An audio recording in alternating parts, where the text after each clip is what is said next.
You have just made a sourdough starter from scratch, and now you're wondering, is it actually ready to bake with? This is a question that I get a lot from all of you, and I thought I would walk you through some hallmarks and some things to look for to determine whether your sourdough starter is ready for baking or not.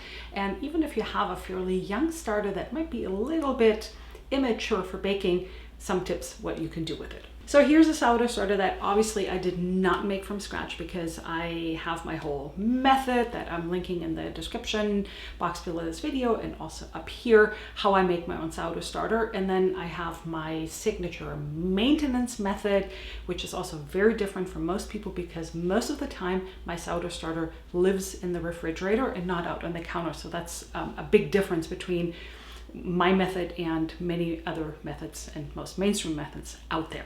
However, I took a little bit of my sourdough starter from my refrigerator and added some flour and water.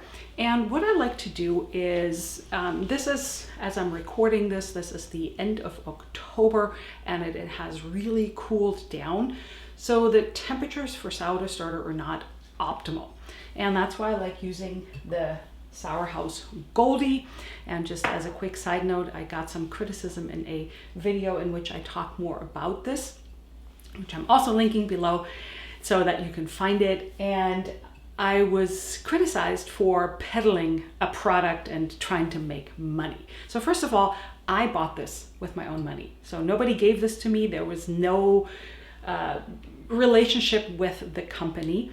And I wanted to test it out because I saw it and I thought this is actually kind of neat. And I have to say, even though I'm not a gadget girl, I like it because I don't really have to worry about finding a warm spot. It has it at a nice temperature. So what I did is I fed it, I kept it in here, and then obviously it grows a little bit faster than if I had it sitting on a counter, let's say in the fall or in the winter in a cool house. So now let's look at it and see if we can determine whether it's ready. So first of all, I like to inspect it visually. And what I can see here is that it has really nice big bubbles. I can see the bubbles on the side here. And it has visibly risen. I didn't put a rubber band around it. Some people like to do that. They put a rubber band around their jar so that they actually know how much the sourdough starter rose. I didn't do that, but I know it's probably risen about an inch, which is good.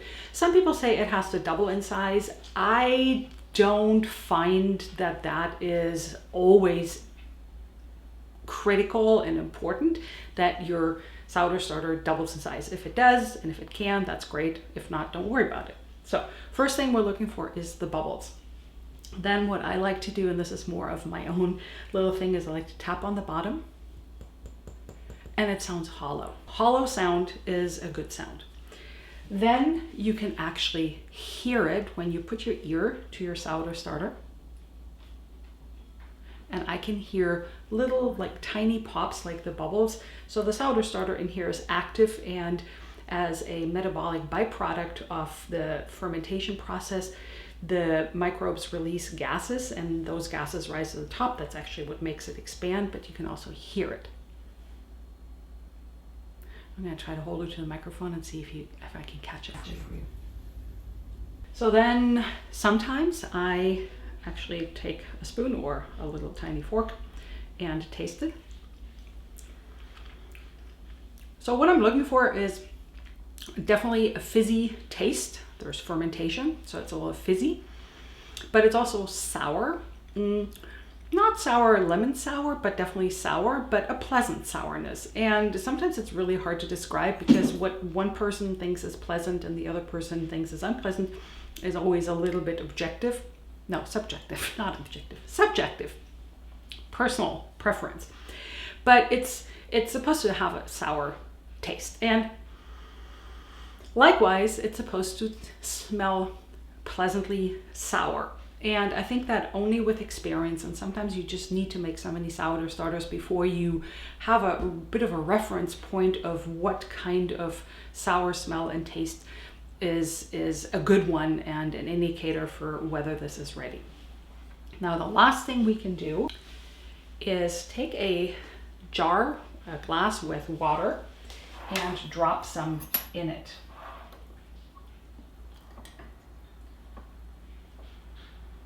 And the idea is, it's called the float test. If your sourdough starter floats, then it's ready. And the idea is, if it doesn't float, it's not. It's also not necessarily the most accurate and only hallmark of a ripe sourdough starter.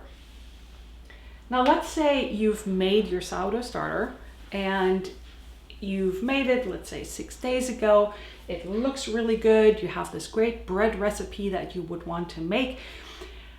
Can you bake with it? And I often recommend that go ahead and bake your bread and add a pinch of commercial yeast to it. Now, sourdough purists may say, oh my gosh, but then it's not a true sourdough bread. But I think, okay, so, you know, you're trying to make a recipe, you have your starter, and the only thing that's holding you back is that the sourdough starter may actually not be mature enough to do the heavy lifting of giving your bread a good rise. Then why not add a bit of commercial yeast? And then your next sourdough starter, once you do another feeding or so, then it should probably be ready. Typically, we say it takes about 5 to 6 weeks for a sourdough starter to be ready, and there's so many variables. It depends on how warm it is and what you're doing with your sourdough starter, how often you've been feeding it, and various things. Another thing to speed up the maturing process of your sourdough starter, if you want one that's really bomb-proof, is to use rye flour. And that's my little go-to trick if I want I'm just gonna say hyperactive, a really active sourdough starter. I like to mill my own grains. I measure out how many rye berries I need and weight, and then I have my weight in water, add that to the jar, mill the grains directly into the jar, and that will really give your sourdough starter a nice boost. If you only have store-bought rye flour, that's perfect, and I always like the whole grain rye flour because that is extra good. But if you only have a medium or a sifted rye flour, that's also not a problem. It still works. Go ahead and bake with your sourdough starter. If you need more sourdough resources, I have an entire playlist right here that you can look through. Thank you so much for watching and joining me in my kitchen, and I will see you in the next video.